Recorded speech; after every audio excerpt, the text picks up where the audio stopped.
చిలక production banner తో జతకట్టిన Vimal Krishna, DJ Tillu, director Vimal Krishna మరో కామెడీ సినిమాతో తెలుగు వెండి తెరపైకి రానున్నారు. డీజే తిల్లు బ్లాక్ బాస్టర్ అయిన తర్వాత గత కొన్ని సంవత్సరాలుగా అదృశ్యమైన విమల్ కృష్ణ విశాఖలో ప్రత్యక్షమయ్యారు. నా పేరు విమల్ కృష్ణ, నేను డీజే తిల్లు సినిమా డైరెక్టర్. ఈరోజు నా సెకండ్ సినిమా ఫస్ట్ షెడ్యూల్ ఇక్కడ స్టార్ట్ చేసాం వైజాగ్లో. అండ్ వైజాగ్ లోకల్గా చాలా ప్రౌడ్గా ఉంది నాకు మన ఊర్లోనే షూటింగ్ చేయడం అన్నది. సో ఈ సినిమా ఏంటంటే మళ్ళీ డీజే టిల్లు లాగే out and out comedy film ఇది. ఇన్ఫాక్ట్ చెప్పాలంటే డీజే టిల్లు మించి ఉంటుంది ఈ కామెడీ ఇది. అండ్ ఆల్సో రీసెంట్గా మేము ఒక అనౌన్స్మెంట్ వీడియో కూడా చేసాం, అందులో క్యారెక్టర్ ఏందనేది కూడా చెప్పాను నేను.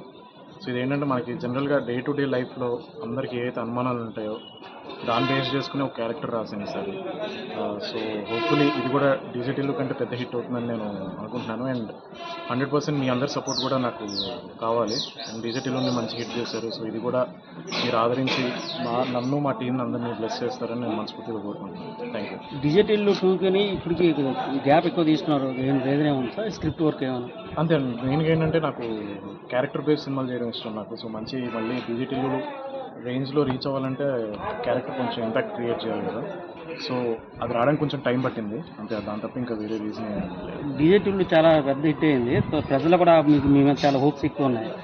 దీనికి ఏమైనా రీచ్, పాత మూవీకి దీనికి ఏమైనా వ్యత్యాసం ఎలా ఉంటుందండి?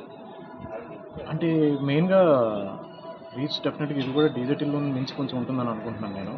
అండ్ మోరోవర్ డీజే టిల్లు ఎలాగైతే మనకి ఆ క్యారెక్టర్ ఎలాగైతే జనాల్లోకి వెళ్ళిందో 100% ఈ సినిమా క్యారెక్టర్ కూడా జనాలు అంతే గుర్తుపెట్టుకుంటారు థియేటర్ నుంచి బయటకు వచ్చిన తర్వాత. అండ్ నాకు తెలిసి ఆబ్వియస్లీ సినిమాకి మనం డిఫరెన్స్ ఉంటుంది ఏదో ఒకటి. సో ఇందులో కూడా ఏంటంటే నేను అనుకుంటుంది ఏంటంటే డీజే టిల్లు నుంచి కామెడీ కొంచెం ఎక్స్ట్రా డోస్ పడుతుంది అనేది నా ఒపీనియన్. ఓకే, ఈ సినిమా బాగా హిట్ అవ్వాలని కోరుకుంటున్నాను సార్. Thank you. డీజే తిల్లులో ఎక్కువ మనకి రొమాన్స్ ఉండేది, ఇందులో కూడా ఏమైనా కంటెంట్ ఏమైనా పెడతారా? లేదండి, డీజే టిల్లు కూడా పార్ట్ 1 మీరు చూస్తే అందులో పెద్దగా రొమాన్స్ ఏ ఉండదు. ఫ్యామిలీ అందరూ వచ్చి ఎంజాయ్ చేసిన సినిమా అనేది, చిన్నపిల్లల నుంచి పెద్దవాళ్ళ దాకా. అండ్ ఇది కూడా అంతే, చిన్నపిల్లల నుంచి పెద్దవాళ్ళ దాకా అందరూ ఎంజాయ్ చేయొచ్చు ఈ సినిమాని కూడా. ఎటువంటి అడల్ట్ కంటెంట్ ఏమీ ఉండదు, అందరూ క్లీన్ కామెడీ ఇది, అందరూ వచ్చి ఎంజాయ్ చేయొచ్చు ఈ సినిమా.